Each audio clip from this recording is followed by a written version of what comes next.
Sunriser Hyderabad বন্ধুরা 244 run chase করে মুম্বাইয়ের বিরুদ্ধে শুধু ম্যাচটা জেতেনি, মুম্বাই ইন্ডিয়ান্সকে 2026 আইপিএল থেকে অলমোস্ট বাইরে বের করে দিল।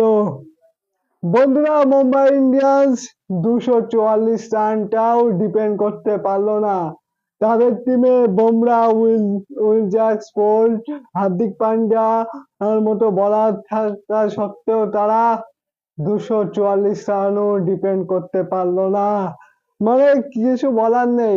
5বারের চ্যাম্পিয়ন এই নিয়ে টানা 4টে ম্যাচ কিন্তু নিজেদের ঘরের মাঠে হারলো।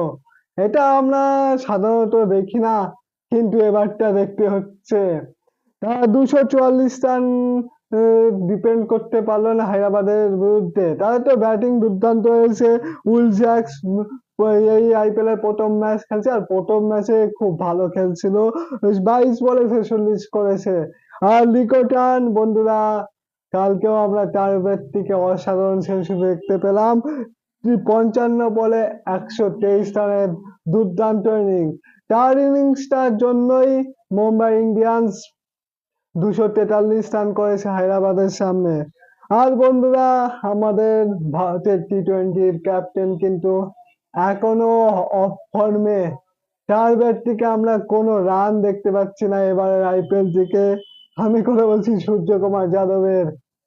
আমি জানি না এরপরেও সে ভারতের টিমে কামব্যাক করতে পারবে কিনা সূর্যকুমার যাদব। তবে এটুকু বলা যায় যে একটু মুশকিল আছে এবার ইন্ডিয়ান টিমে কামব্যাক করতে। আর অলরেডি ওইদিকে শ্রেয়াস আয়ার খুব ভালো ও খেলছে, তো একটু মুশকিল আছে সূর্যকুমার যাদবের কামব্যাক করতে। তারপরে নমনদীপ 22 রান করে, হার্দিক পান্ডিয়া 15 বলে 31 রান করে মুম্বাই ইন্ডিয়ান্স 243 রান করে সানরাইজার হায়দ্রাবাদের সামনে। মনে হচ্ছিল মুম্বাই ইন্ডিয়ান্স খুব ভালোভাবে এই ম্যাচটা জিতে যাবে, কিন্তু সানরাইজার হায়দ্রাবাদ তাদের প্রশংসা যত করি ততটাই মনে হয় কম। আগের ম্যাচে পাঞ্জাব কিংসের বিরুদ্ধে 228 রান চেস করে দিয়েছিল, আর এই ম্যাচে 244 রানটা চেস করে দিল। হোয়াট ব্যাটিং করলো, মানে দুর্দান্ত খেলেছে অভিষেক শর্মা। 24 বলে 45, এস্টাব্লিশ তো ফর্মে চলে এসছে।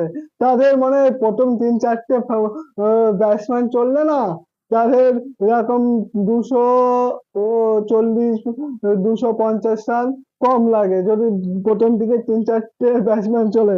এস্টাব্লিশ 30 বলে 76, 30 বলে 76 করেছে। ঈশান কিষান তো রানই করতে পারেনি, 0 করেছে।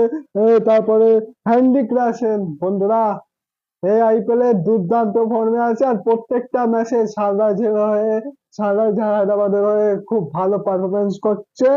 আর নীতিশ কুমার রেড্ডি 17 বলে 21 রান, আর সাহিল আরোরা 10 বলে 30।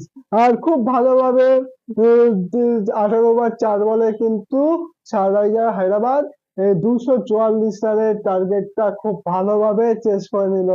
আর বন্ধুরা এই সানরাইজার হায়দ্রাবাদ তারা প্রথম 4টে ম্যাচের ভিতর কিন্তু একটা ম্যাচ জিতেছিল, কিন্তু তারপরে তারা দুর্দান্ত কামব্যাক করেছে। মানে প্রথম 4টে ম্যাচের মধ্যে একটা ম্যাচ জিতেছিল, ও এবং সবাই বলেছিল এবারে সানরাইজার হায়দ্রাবাদ টপ 4-এ কোয়ালিফাই করতে পারবে না, কিন্তু পরের 5টা ম্যাচ জিতে কিন্তু এখন পয়েন্ট টেবিলে 3 নম্বরে পৌঁছে গেছে। আর এটুকু আমরা ভাবছি সানরাইজার হায়দ্রাবাদ যে ফর্মে, তাদের বলাররা ব্যাটসম্যানরা যে ফর্মে রয়েছে না এখন, এইটুকু আশা করা যাচ্ছে সানরাইজার হায়দ্রাবাদ টপ 4-এ কোয়ালিফাই করবে। আর তারা এই নিয়ে পরপর 5টা ম্যাচ জিতলো।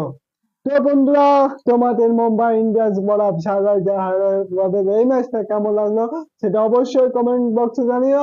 আর ভিডিওটা ভালো লাগলে লাইক, কমেন্ট, শেয়ার, আর বেশি বেশি করে শেয়ার করে দিও। আর আমার ফেসবুক পেজ থেকে অবশ্যই ফলো করে দিও।